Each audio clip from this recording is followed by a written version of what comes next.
El olor de la muerte. Estábamos en casa de un compañero de la universidad. Yo salí al balcón a tomar aire. Estando allí, comencé a percibir desde la ventana contigua donde me encontraba un olor fuerte a cigarrillo y escuché a alguien toser. En ese entonces yo era fumador. Entré de nuevo donde estaban todos y le dije al anfitrión que si por favor me regalaba un cigarrillo. Él me contestó que no fumaba. Entonces yo le dije que tal vez un familiar suyo podía regalármelo. Extrañado, mi compañero preguntó que a qué me refería. Le mencioné que a la persona de la habitación al lado del balcón. Mi compañero se mostró sorprendido, además de dejar escapar una lágrima. Me llevó a dicha habitación, abrió la puerta, encendió la luz y me dijo que esa era la habitación de su padre, el cual había fallecido tan solo unos 2 meses atrás, debido a complicaciones asociadas al consumo de tabaco. Pude ver que en la habitación aún se encontraba el concentrador de oxígeno que había pertenecido al padre de mi compañero. La última llamada. Habían dos amigas que acostumbraban a hacer bromas telefónicas. Llamaban en las noches de forma aleatoria a las casas, a molestar a las personas. Eran los años 80, no había ni identificadores de llamadas. Un día llamaron a la persona equivocada. Contestó alguien que por su voz parecía ser un hombre adulto. Se burlaron como lo hacían habitualmente, haciéndole bromas. Este les dijo que iba a ir por ellas. Se rieron de él y lo desafiaron. Este hombre empezó a describir la habitación en la cual estaban, cómo vestían, cómo eran ellas. Aterrorizadas colgaron el teléfono, comenzaron a mirar a todos lados sin entender lo que pasaba. En ese momento se fue la luz. Se escuchó el quejido de una de ellas, mientras la otra gritaba desesperada. Cuando regresó la luz, una de ellas tenía el cable en espiral del teléfono alrededor de su cuello, con el cual había sido estrangulada hasta la muerte. Si te está gustando el video, dale me gusta, suscríbete y activa la campanita. La leyenda del pasajero. Soy David, manejo un camión. Siempre fui alguien escéptico sobre temas paranormales y me burlaba de mis compañeros camioneros cuando estos contaban historias de fantasmas, brujas y demás, hasta que me tocó vivir en carne propia lo que les voy a contar. Mi trabajo consiste en recoger en horas de la madrugada en el campo productos agrícolas para llevarlos a primera hora al mercado de abastos en la ciudad. El lugar por el cual transito cuenta con muchas leyendas. Sin embargo, hay una en especial que llamaba mi atención y sentía que me asustaba cada vez que la escuchaba, aún siendo alguien que no cree en estos temas. La historia consistía en una presencia que al pasar solo por determinada zona en horas de la noche o de la madrugada en un vehículo, ya sea este camión, taxi o cualquier otro, esta presencia se percibía sentada en el asiento del copiloto. Hay compañeros que narraban ver con el rabillo del ojo a alguien que de forma intempestiva resultaba sentado a su lado, pero al momento de voltear a mirar no había nadie allí. Dicen mis colegas que lo único que les servía para hacer que esto desapareciera era orar. No pensé que me fuera a pasar esta o alguna otra de las historias que mis compañeros relataban. Llevaba ya meses trabajando en la zona donde supuestamente pasaban situaciones sobrenaturales y nunca había sido testigo de nada hasta esa noche. Esa noche, como cualquier otra, iba por la carga escuchando música a alto volumen para no quedarme dormido, concentrado en el camino, el cual, al ser una vía veredal, era oscuro, sin ninguna lámpara. De repente, sentí un frío que me congeló hasta los huesos, cuando por el rabillo del ojo vi una silueta a mi lado.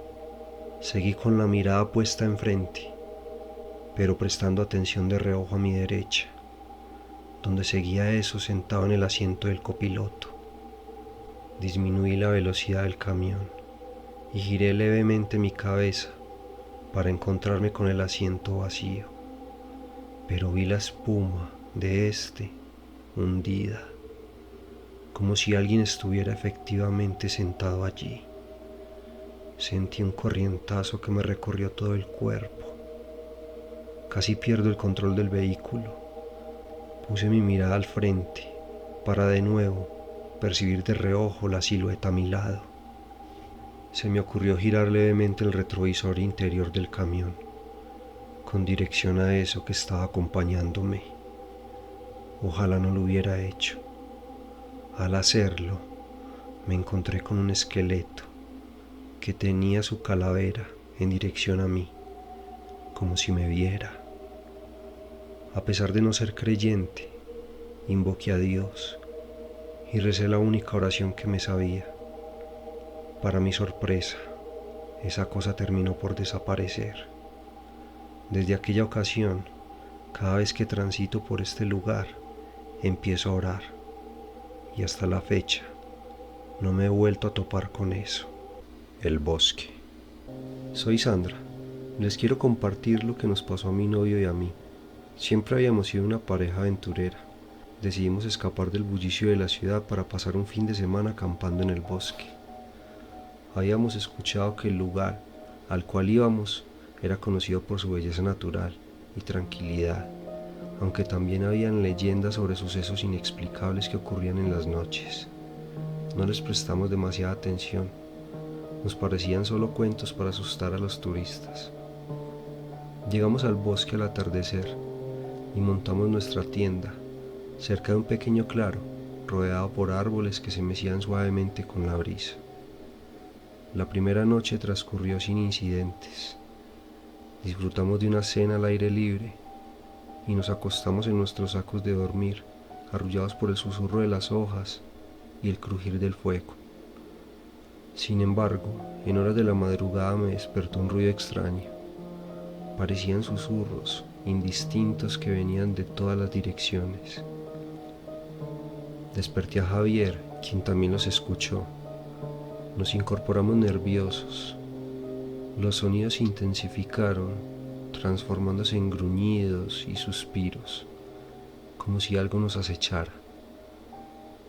Javier encendió la linterna y al iluminar la tienda desde dentro, se veían rostros apoyados desde fuera sobre la tela, como si intentaran ver dentro. Estas siluetas, al verse descubiertas, se retiraron dejando de nuevo ver lisa la tela de la tienda de acampar.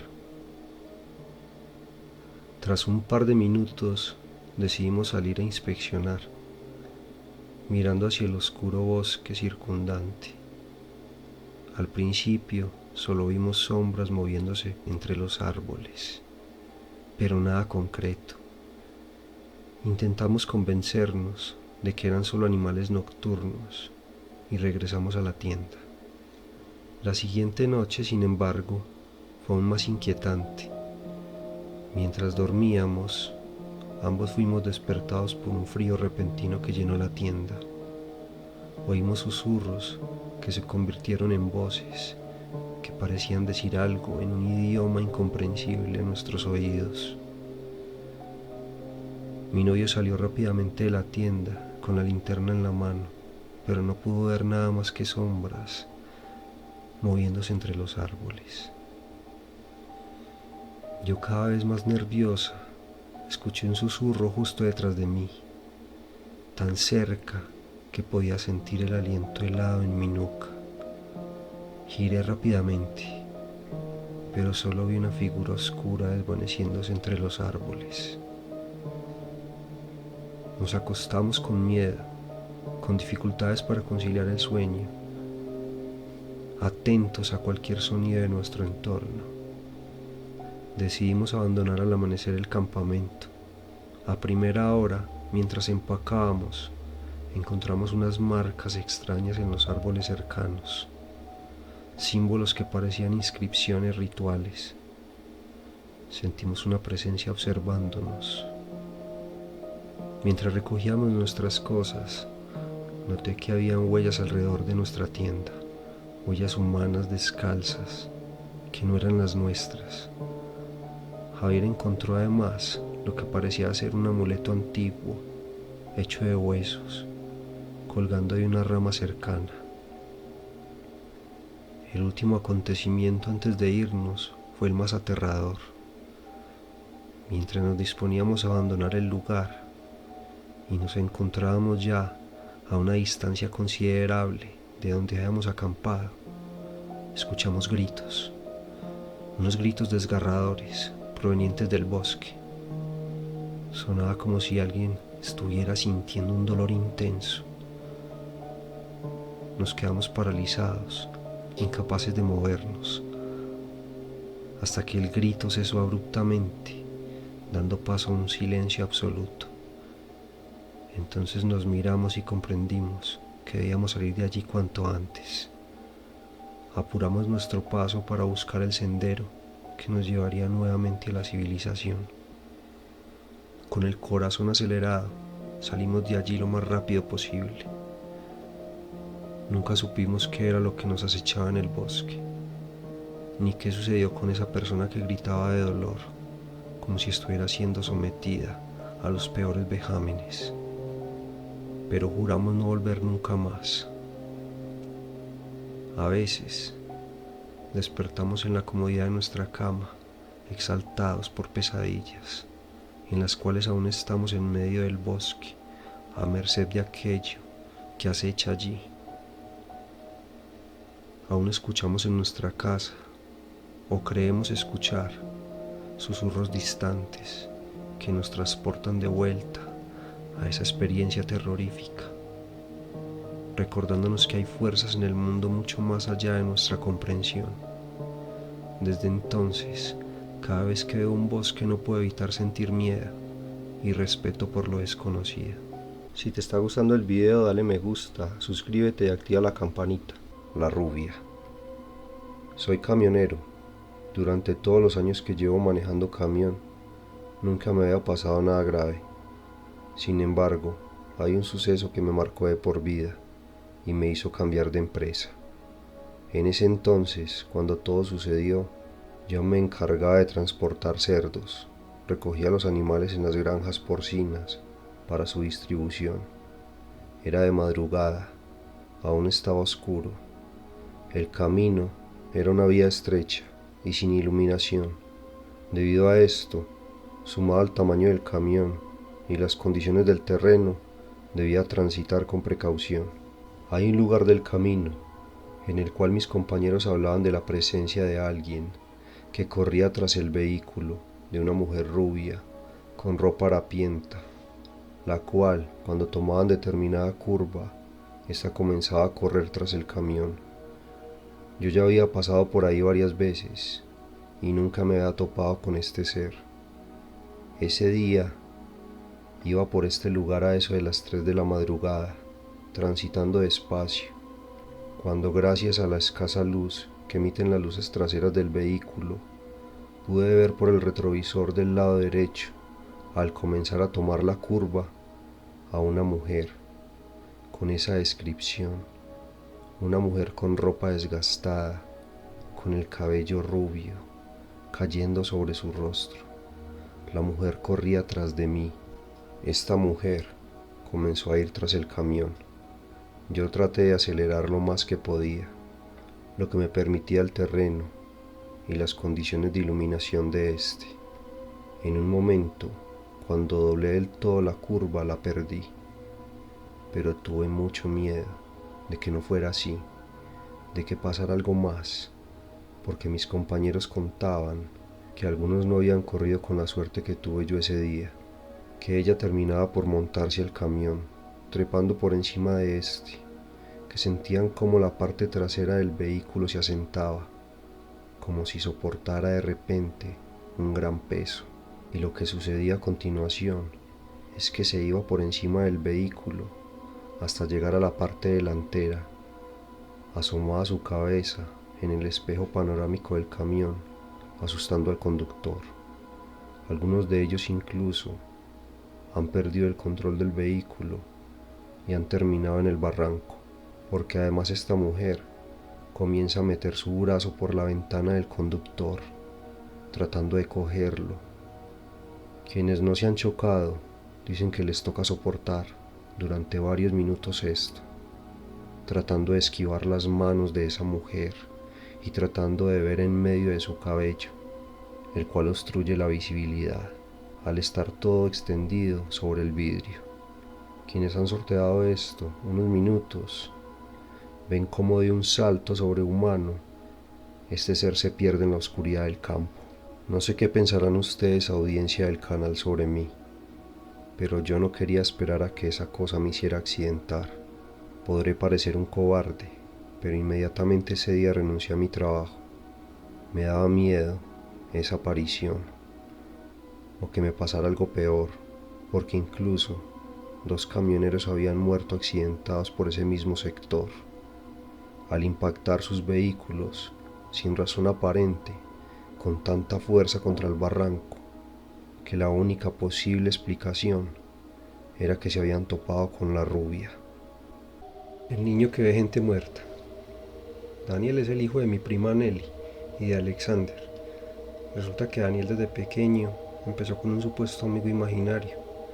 Los padres del niño decían que eso era normal, porque él tiene otro hermano, pero este no permanecía con él. Entonces el niño no tenía con quién jugar. Daniel vivía con sus padres en casa de su bisabuela materna. Esa casa es muy antigua. Esa casa la construyó el abuelo de Nelly, que se llamaba Don Mario. Resulta que Daniel desde que era muy niño tenía un amigo imaginario. Le decía a la mamá que le sirviera comida a Alberto, que su amigo también tenía mucha hambre, que él le decía que hacía muchos años que no comía. También le decía que su amigo imaginario quería bañarse, porque él estaba muy sucio, que hacía años no se bañaba. El caso es que nadie veía con malos ojos lo que el niño supuestamente se inventaba. En la casa Daniel dormía en una misma habitación con los padres. Las habitaciones de la casa no tenían puerta, tenían en su lugar unas cortinas que durante el día las amarraban. Las amarraban a un costado de los marcos para que no estorbaran.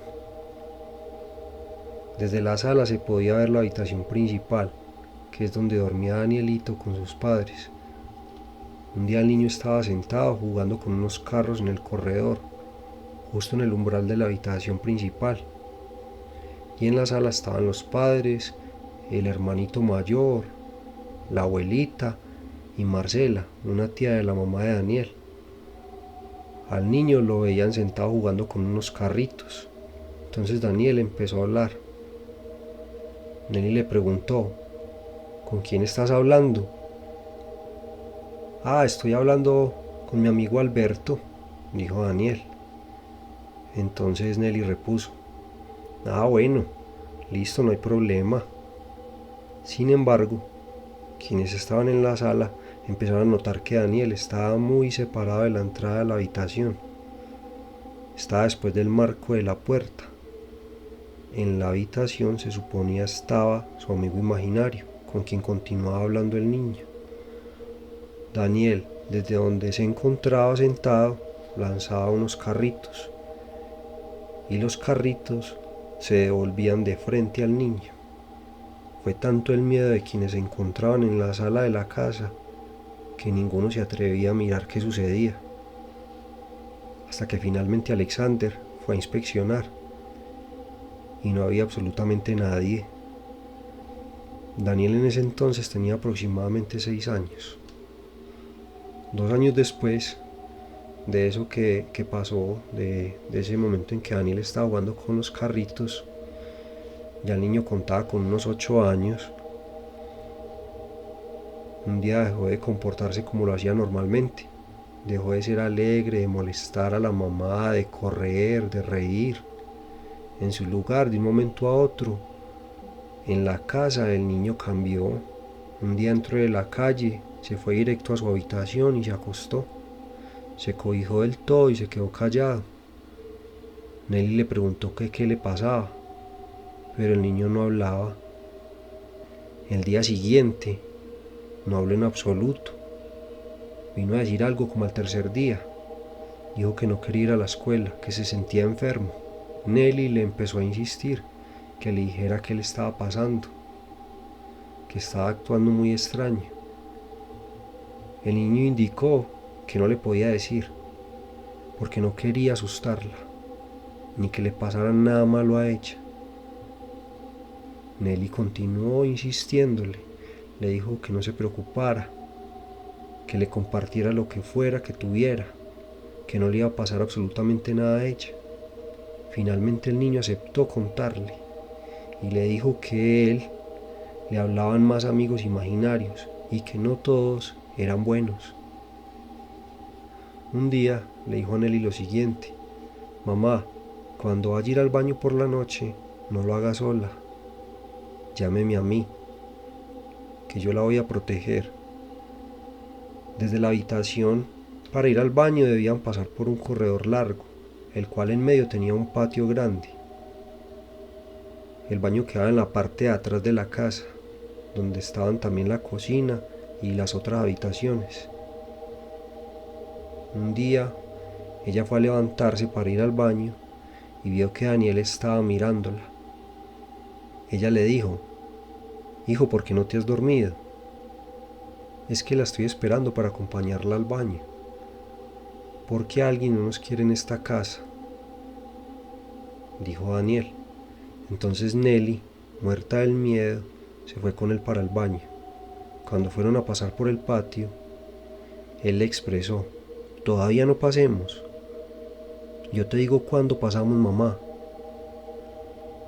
Daniel continuó anunciándole que ya podían pasar, pero que cerrara los ojos. Nelly dice que pasó, que cuando estaba ya del otro lado del patio, sintió que se le erizó todo el cuerpo. Ya en el baño, el niño le dijo: mamá, yo te voy a cuidar. Daniel se quedó parado en la puerta del baño, mirando hacia afuera. Mientras ella estaba sentada en el sanitario, él estaba hablando con alguien más y le decía: no, es que usted no le puede hacer daño, porque es mi mamá. Yo soy su amigo. Si no toca a mi mamá, porque si le hace algo, ya no seremos amigos. Al día siguiente, Nelly y los demás integrantes de la familia le preguntaron que quién era la persona con la que estaba hablando cuando acompañó a la mamá al baño. Daniel dijo que era un señor, que este amigo era un señor. Él lo empezó a describir y lo describió idéntico al abuelito de Nelly. Lo extraño es que Daniel jamás lo había visto. Este murió antes de nacer el niño, no lo conocía ni en fotos. Don Darío, el abuelo de Nelly, era un señor que no le gustaban las fotos. Cuando Daniel contó esto en la casa, no había expuesto una sola foto del señor. Irlesa, la abuela de Nelly, fue en ese momento y esculcó en sus objetos personales. Rescató una foto pequeña de su esposo, se la mostró a Daniel y le dijo que sí reconocía al de la foto. Y Daniel le dijo que sí, que ese era el señor que no los quería en la casa de él y sus padres. Seguidamente aconteció a los pocos días esta situación. A Daniel le gustaba mucho andar con Luciana, una tía que vive con ellos. Ella se lo llevaba para todas partes a caminar y la acompañaba también a poner inyecciones. Las vecinas la llamaban a ella para que las inyectara cuando estaban enfermas. Entonces cierto día la llamaron para que fuera donde una vecina. Invitó a Danielito. Cuando llegaron a la casa, tocaron la puerta, la señora abrió, saludó al niño.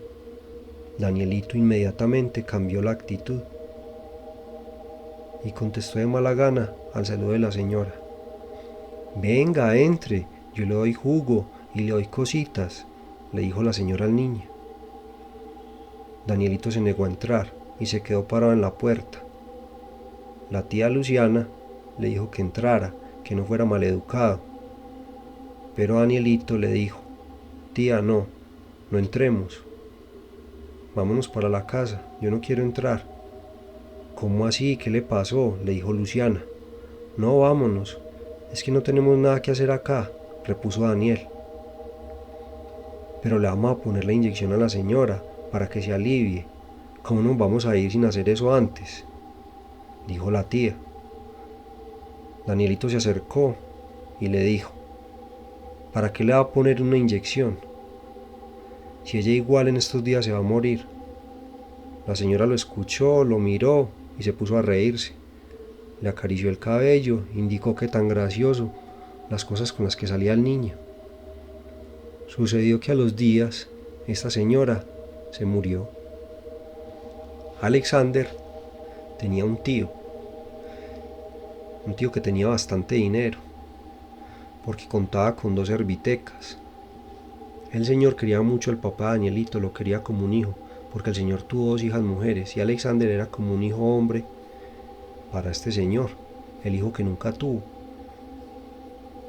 El señor también quería mucho a Danielito, lo quería como si fuera un nieto. Este señor estaba muy enfermo, porque debido al estrés que manejaba en sus negocios, él dejó de comer a las horas normales, empezó a darle gastritis, no le prestó atención y terminó por darle un cáncer. El señor estaba en el hospital, fueron a visitarlo. En la habitación que se encontraba también había otra cama donde había otro señor hospitalizado. Danielito entró, saludó al tío del papá, mientras escuchaban al señor de la otra cama hablando muy duro. El tío Alexander le dijo que qué pereza ese señor tan escandaloso. Cuando se fueron a despedir, se retiraron de la habitación. Ya en el pasillo, Danielito le dijo al papá que se le había olvidado algo, que lo esperara un momento, que había olvidado decirle algo al tío. Danielito se devolvió donde él y al rato regresó donde el papá. El tío preocupado llamó esa noche a Alexander y le dijo que le pusiera mucha atención a Daniel, que el niño quién sabe qué películas estaba viendo o qué estaba leyendo, porque cuando se devolvió le dijo que él quería decirme 2 cosas. La primera era que me fuera tranquilo, que las 2 hijas iban a estar muy bien, que ellas estarían siempre protegidas. Y lo segundo, que por el señor del lado, que no me preocupara, que ese señor mañana ya no iba a estar, no iba a molestar más. Esa misma noche ese señor se murió, el señor que compartía la habitación con el tío Alexander. Y a los 15 días después murió también el tío del papá de Danielito. En las novenas en la casa del tío Alexander, Danielito se dirigió al patio en la parte de atrás de la casa. Lo vieron y era como si estuviera hablando con alguien. Después de la novena se quedaron en la sala algunos de los familiares asistentes. Entonces Danielito les comunicó que había hablado con el tío fallecido, que éste quería que él lo ayudara, diciéndole unas cosas a las hijas. Comenzó a decirles el niño que su papá les mandaba decir que las quería mucho y que no se preocuparan por él, que él estaba bien, que siempre las iba a cuidar en todo momento y que recordaran ser siempre felices, como cuando vivían en la casa de la esquina, la que tenía las paredes rústicas de color amarillo, con el patio en L y la cocina en medio. Que recordaran cómo eran de felices allí, como cuando jugaban con almohadas. Una vez el niño dijo esto, se hizo un silencio. Todos los presentes se quedaron callados, hasta que las hijas del fallecido empezaron a llorar. Porque de forma literal, Daniel describió la casa de cuando ellas eran niñas, una casa que jamás le habían contado a la familia sobre cómo era esta, ni cómo jugaban en familia dándose almohadazos. Actualmente al niño lo han llevado a donde diversos profesionales de la salud mental, espiritistas y religiosos. Ninguno ha podido dar explicación a lo que sucede con Daniel, con lo que parece ser un don o algo más. Sin embargo, han parado de buscar ayuda de forma temporal y esperan que con el tiempo las cosas estén más claras o cambien. Por ahora pueden pasar meses sin que suceda nada extraño con el niño, hasta que de nuevo presenta alguna de estas situaciones particulares que generan tanto fascinación como temor en los demás. Si te está gustando el video, dale me gusta, suscríbete y activa la campanita. La Fábrica. Trabajo como vigilante en una empresa de confección de ropa, con capacidad para más de 300 empleados. La fábrica tiene 3 niveles. En cada uno de ellos hay 2 salones de producción con 50 puestos de trabajo. La empresa es cuidada por 2 vigilantes en cada turno, uno en portería, mientras que el otro se encarga de hacer rondas por todo el lugar.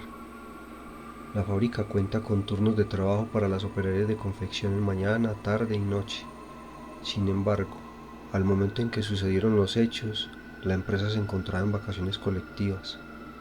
Todo el personal estaba en receso, era diciembre y regresarían a actividades de forma habitual a principios del mes de enero. Solo estábamos laborando los 4 vigilantes a cargo, incluido yo, con turnos de 12 horas por pareja.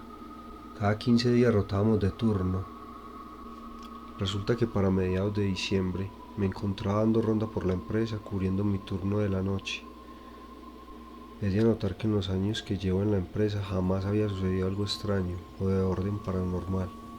Sucedió entonces que, estando en el pasillo de la fábrica, entre los salones de producción del primer nivel, me habló mi compañero por radio, diciéndome que fuera a revisar el segundo nivel, porque había algo extraño. Le pregunté qué sucedía.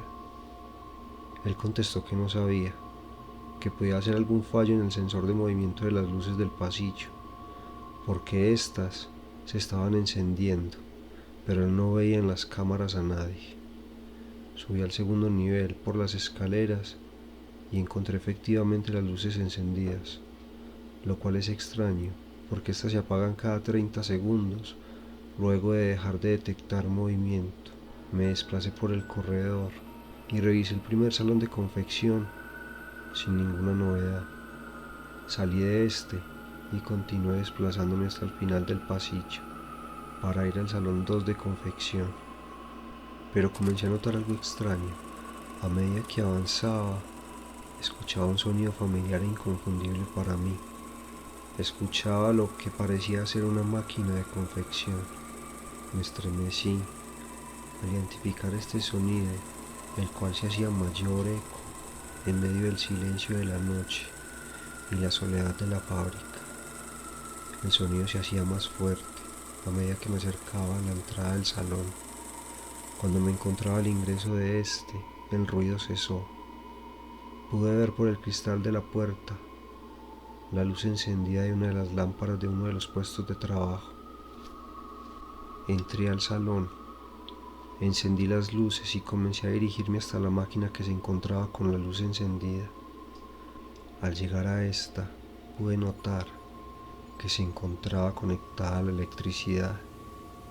Además, el motor de la misma estaba encendido, lo cual hacía todo más extraño, teniendo en cuenta que debido a las vacaciones del personal, todas las máquinas habían sido desconectadas de la alimentación eléctrica. Procedí a apagar la máquina y la lámpara. También desconecté de paso la máquina. Revisé todo el lugar, inspeccionando si había algún intruso. Miré debajo de las mesas de confección, una por una. Sin embargo, no había nadie allí.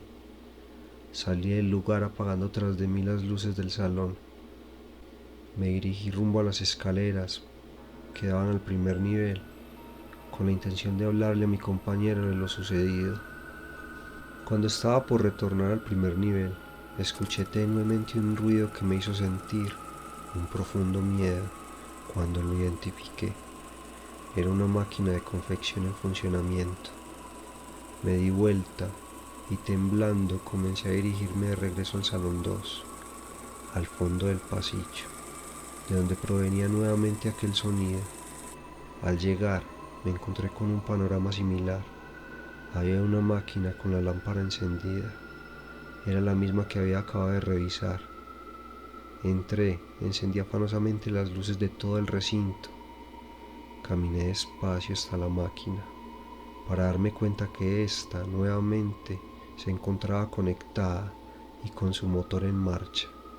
Salí de allí corriendo hasta llegar donde mi compañero. Lo puse al tanto de la situación. Le conté todo lo que pasó.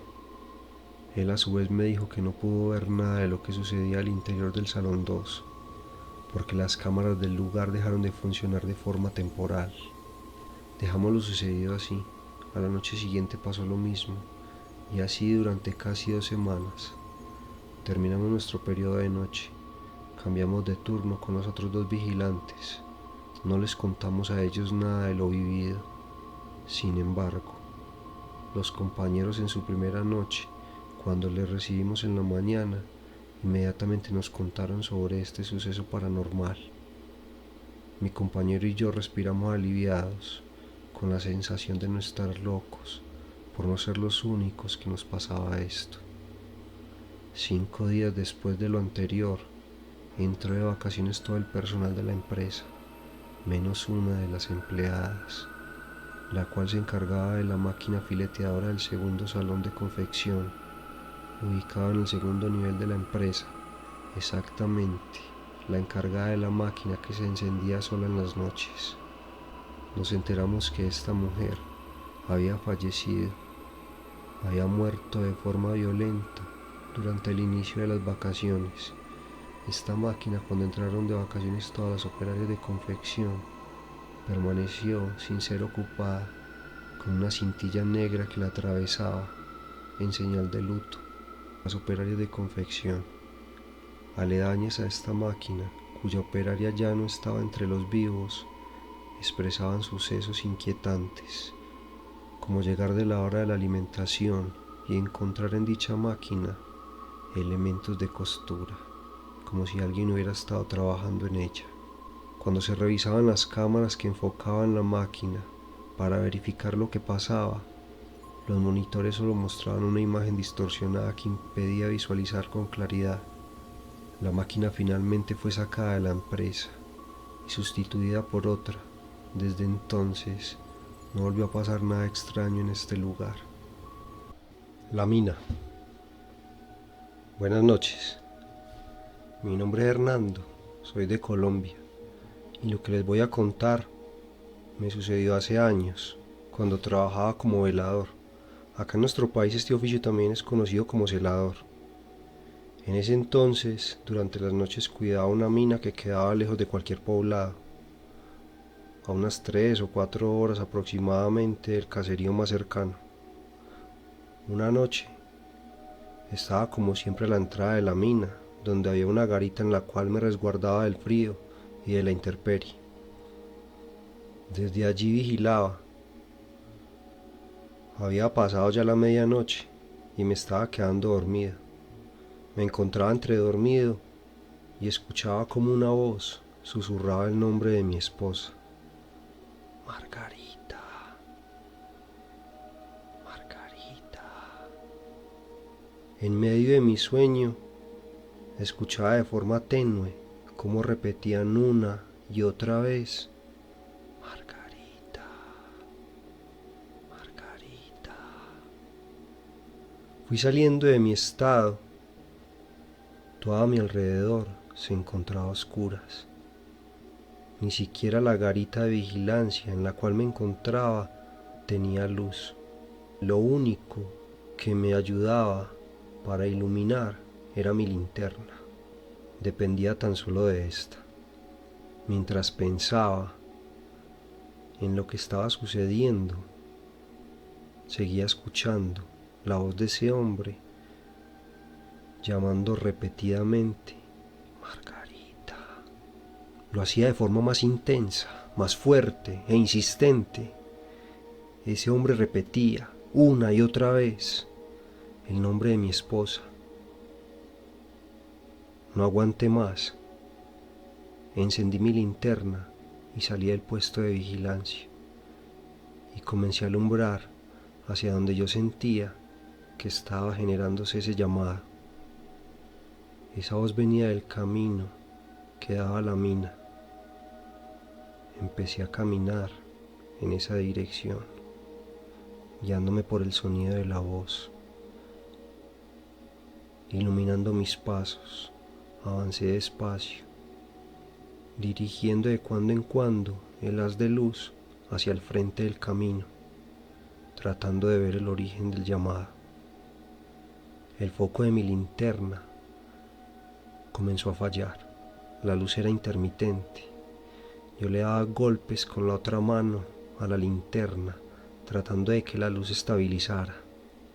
Continué desplazándome lentamente. En un momento, la linterna se apagó del todo. De forma desesperada, al escuchar que seguían llamando y de una forma ya más fuerte, a gritos: ¡Margarita!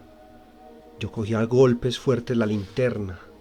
En medio de mi desespero, le daba duro, tanto que me comenzó a doler la mano. Pero surgió efecto, porque la linterna se encendió nuevamente. Pero cuál fue mi sorpresa cuando enfrente mío veo un señor alto, de unos 2 metros aproximadamente. El señor estaba vestido de blanco, de una forma impecable. Usaba un traje, unas zapatillas a su vez blancas y un sombrero del mismo color. Un sombrero cuya ala grande le caía sobre el rostro y no permitía ver Solo su boca era visible, porque además el sujeto tenía agachada su cabeza.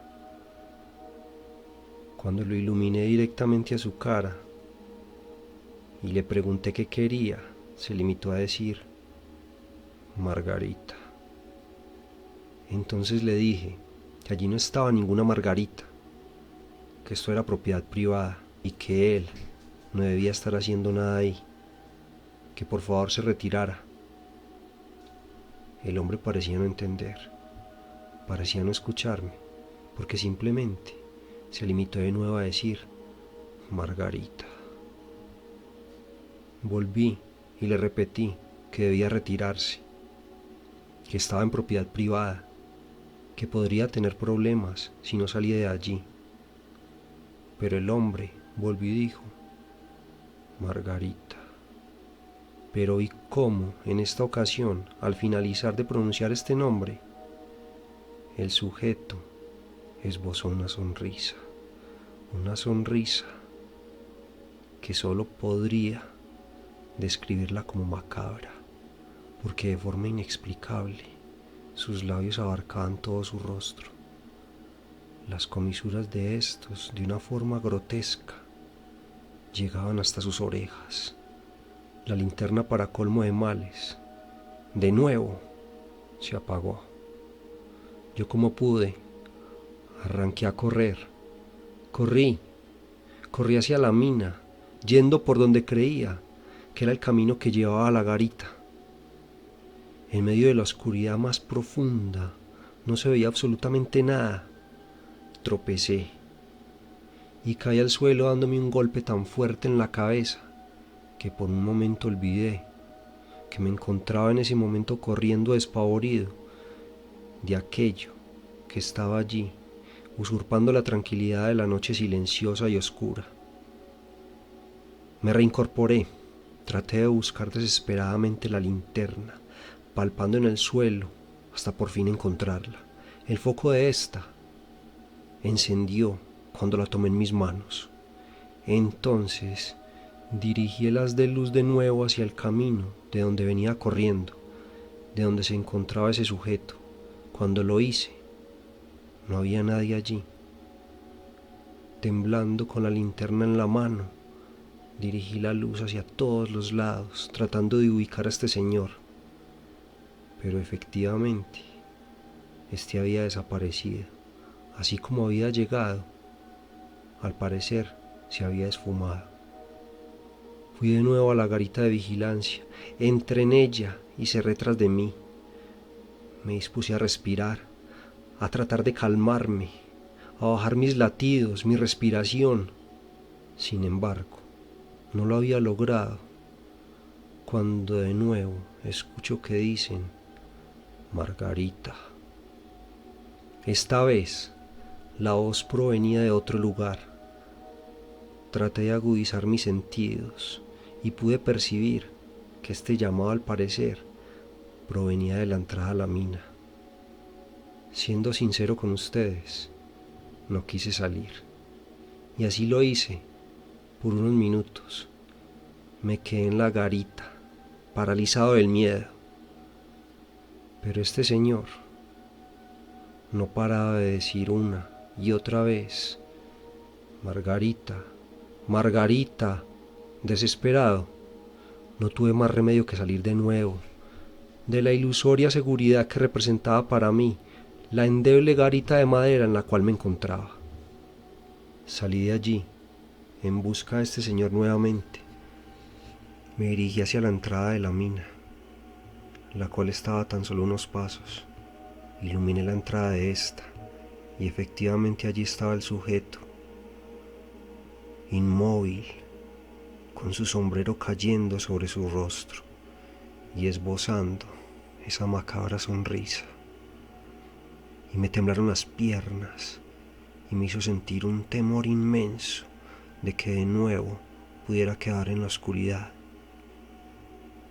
Mi temor se hizo realidad y la linterna terminó por apagarse 2 o 3 segundos a lo mucho, pero fueron suficientes para que se me helara la sangre. Cuando de nuevo encendió el foco de la linterna e iluminó al sujeto, este había levantado la mirada y pude ver que no tenía ojos. En su lugar habían unas cuencas vacías. El sujeto, al ver mi reacción, al ver mi miedo, mi terror, al ver cómo temblaba, comenzó a reírse. Y lo peor,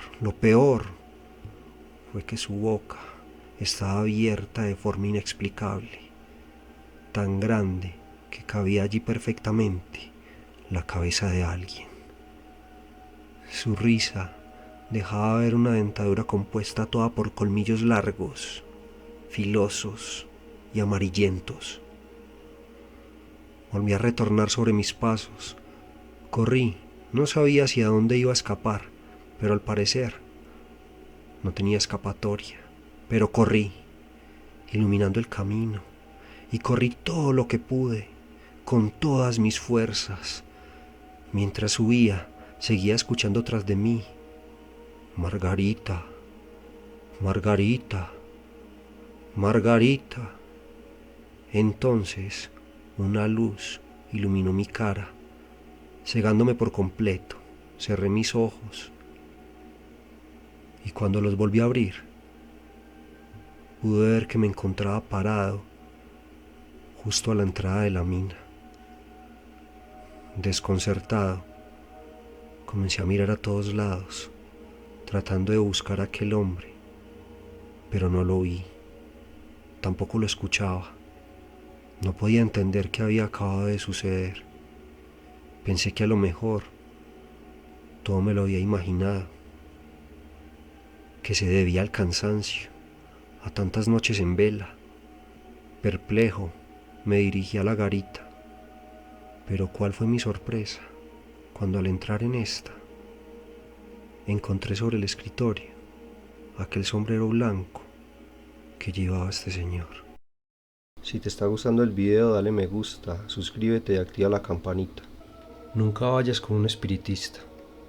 Había pasado ya 1 año de la muerte de mi primo, cuando mi tía, la madre de este, acudió a un espiritista. Lo sucedido fue lo siguiente: tras el aniversario de la muerte violenta de mi primo, la madre de este, cansada de esperar respuestas respecto a quién y por qué lo habían asesinado, recurrió a un espiritista, el cual gozaba de gran reputación.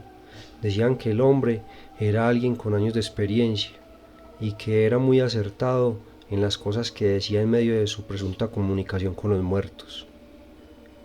Mi tía, al igual que todos en la familia, éramos escépticos de este tipo de servicios. Sin embargo, ella, ante la impotencia y desespero, fue flexible en sus convicciones y se permitió sentir esperanza y poder dar un cierre al fallecimiento de su hijo. En medio de la sesión de espiritismo, el hombre comenzó a decirle a mi tía cosas que la sorprendieron bastante, además de asustarla y ponerla a llorar. El espiritista le dijo que su hijo quería que estuviera tranquila, que no se preocupara más por él, que él se encontraba en paz y quería que ella también lo estuviera. Que le mandaba decir que la amaba mucho, Cachita, dijo el hombre. Mi tía entró en llanto, porque esta era la forma como su hijo le decía cariñosamente a ella. Tras esto, no cabía duda que el hombre tenía un don, que estaba en contacto con los muertos, con el más allá. Mi tía le dijo al hombre que le dijera a mi primo que lo amaba mucho y que lo extrañaba. El hombre la interrumpió y le dijo que podía simplemente decirlo, que él estaba allí con ellos y la escuchaba, que estaba incluso sentado a su lado. Mi tía se estremeció y sintió cómo se le erizaba la piel. El espiritista le preguntó si podía sentirlo. Ella dijo que sí.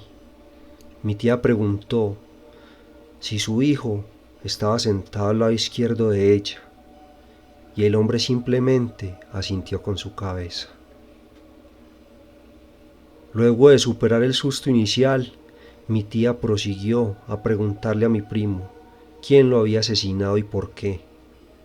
Hubo un largo silencio, el cual se prolongó, tras unos segundos que parecían horas. El hombre manifestó que mi primo no quería dar esa información. Mi tía insistía que quería saber qué pasó, pero la postura de su hijo continuaba siendo la misma. Ese día al llegar a casa, ella nos contó lo sucedido. También mencionó estar triste y desilusionada por no poder aclarar la muerte de su hijo. Tras varias noches de no descansar, de llorar desconsolada, mi tía recibió la llamada del espiritista, quien le dijo que su hijo, al ver su profunda tristeza, terminó por decirle que él había sido asesinado por su mejor amigo, porque estaba celoso de él, que incluso el día de su muerte le quitó el anillo y la gorra con la cual estaba, los cuales conservaba en su casa, en el segundo cajón del closet.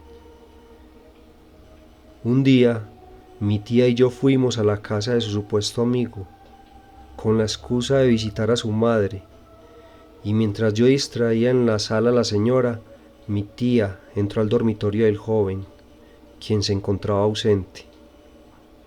Y tal como había dicho el espiritista, en el segundo cajón del closet se encontraba, en una de las esquinas bajo una pila de ropa, la gorra de mi primo y dentro su anillo.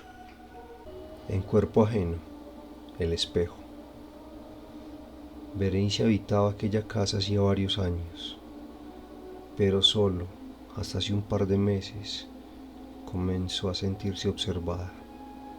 Era una sensación rara e incómoda.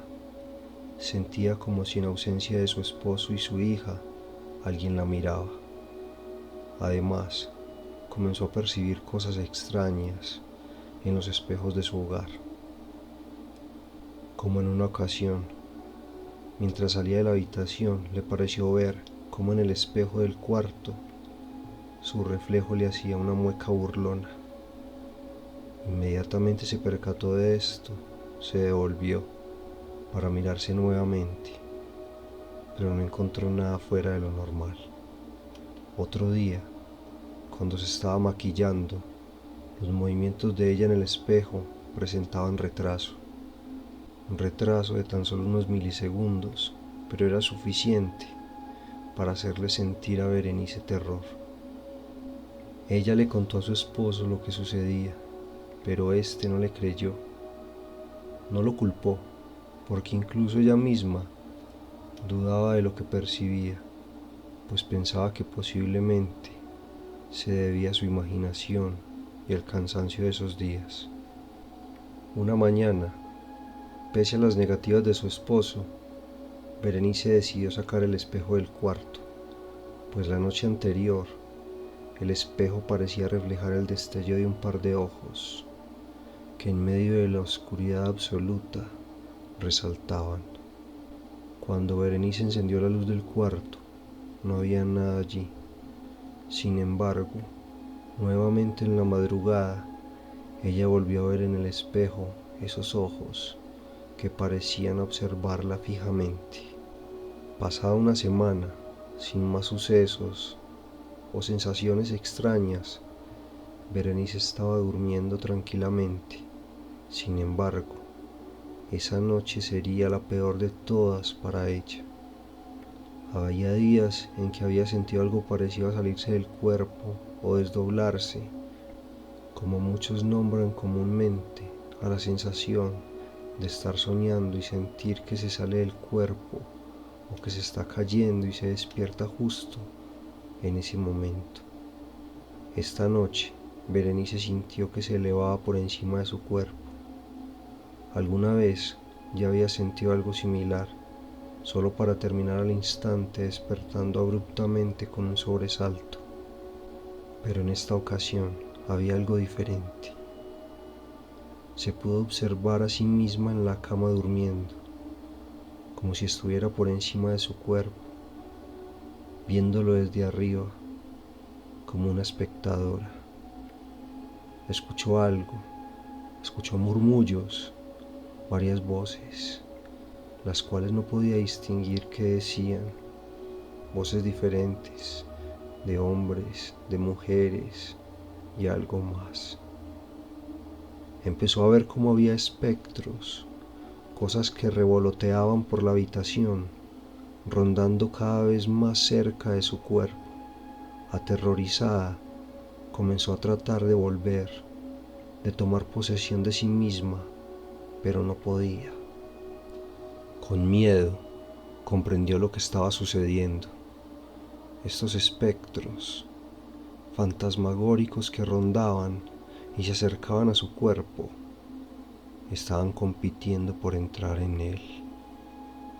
Finalmente, uno de ellos logró hacerlo, y su cuerpo dio un brinco brusco.